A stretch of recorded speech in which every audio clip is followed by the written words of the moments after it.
नमस्कार, news nation digital के हमारे इस खास एपिसोड खबरें दुनिया की में आपका स्वागत है। मैं हूं सुमित कुमार दुबे। मिडिल ईस्ट में जारी तनाव के बीच सऊदी अरब की राजधानी रियाद में मुस्लिम देशों की एक बड़ी मीटिंग हुई है।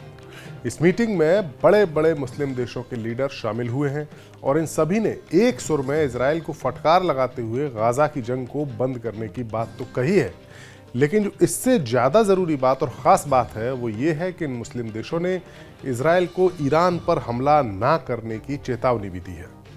और ख़ास तौर से ये चेतावनी सऊदी अरब के क्राउन प्रिंस मोहम्मद बिन सलमान ने जारी की है। ईरान और सऊदी अरब मुस्लिम दुनिया के ये दोनों मुल्क इस्लाम की दो अलग अलग धाराओं या दो अलग अलग मतों शिया और सुन्नी की अगुवाई करते हैं।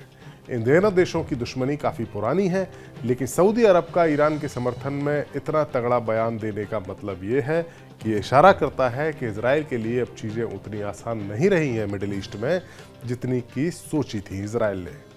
हमारे आज के इस वीडियो में हम बात करेंगे कि क्या मिडिल ईस्ट में इजराइल को लेकर शिया और सुन्नी के बीच मतभेद की दीवार अब गिर चुकी है और इजराइल अब भी ईरान पर हमला करने से पीछे नहीं हटेगा या करेगा, और ट्रंप का अमेरिका का नया राष्ट्रपति चुने जाना मिडिल ईस्ट की राजनीति को कितना प्रभावित करेगा। लेकिन सबसे पहले बात रियाद में हुई उस मीटिंग की जिसमें सऊदी अरब ने अपने रुख से सबको चौंका दिया है। सोमवार को सऊदी अरब की राजधानी रियाद में अरब लीग और इस्लामिक सहयोग संगठन यानी OIC की संयुक्त बैठक हुई। इस बैठक में मेजबान सऊदी अरब के युवराज मोहम्मद बिन सलमान यानी MBS ने गाजा और लेबनान में इजराइल की कार्रवाई को एक तरह से नरसंहार बताया। साथ ही उन्होंने कहा कि इजराइल ईरान पर हमला करने से बचे और उसकी संप्रभुता का सम्मान करे। इस सम्मेलन में एक अलग फिलिस्तीन राज्य की मांग को फिर से दोहराया गया। फिलिस्तीन और लेबनान में हमारे भाइयों के खिलाफ इजरायली कार्रवाई को तुरंत रोकना चाहिए, ये कहा गया। उन्होंने गाजा में इजराइल के अभियान की निंदा करते हुए उसे नरसंहार करार दिया। इस मीटिंग में टर्की के प्रेसिडेंट एर्दोगन भी शामिल हुए और इजराइल के खिलाफ वो भी जमकर गरजे।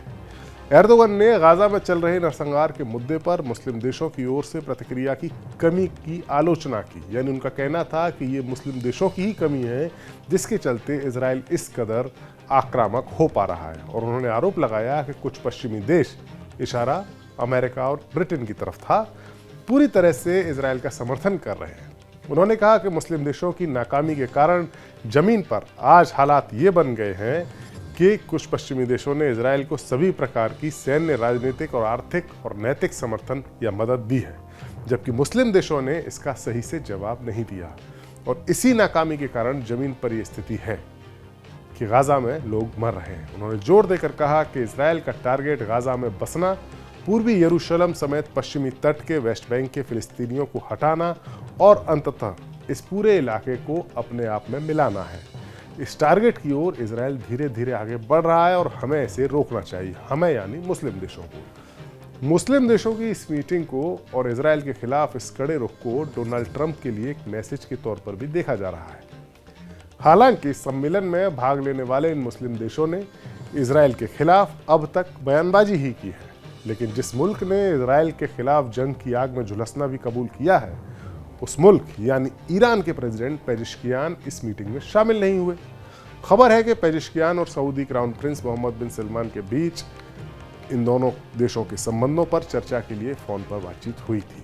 दोनों के बीच रविवार की शाम को टेलीफोन पर बात हुई थी और इसके बाद ईरानी राष्ट्रपति ने कहा था कि वो 11 नवंबर को अरब लीग और इस्लामिक सहयोग संगठन की संयुक्त मीटिंग में हिस्सा लेने में असमर्थ होंगे, यानी वो हिस्सा नहीं ले पाएंगे।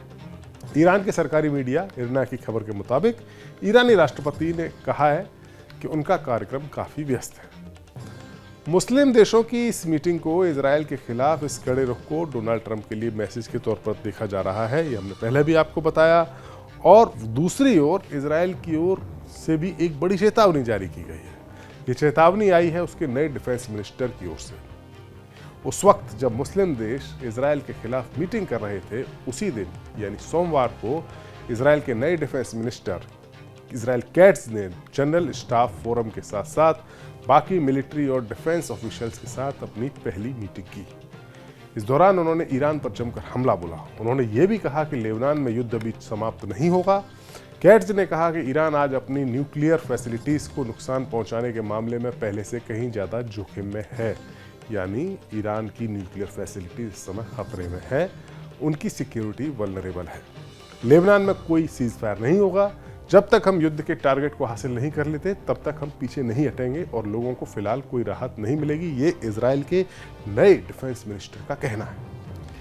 कैट्स के इस बयान में जो सबसे खास बात है वो ये है कि ईरान के न्यूक्लियर ठिकानों के खतरे में होने की बात उन्होंने कही।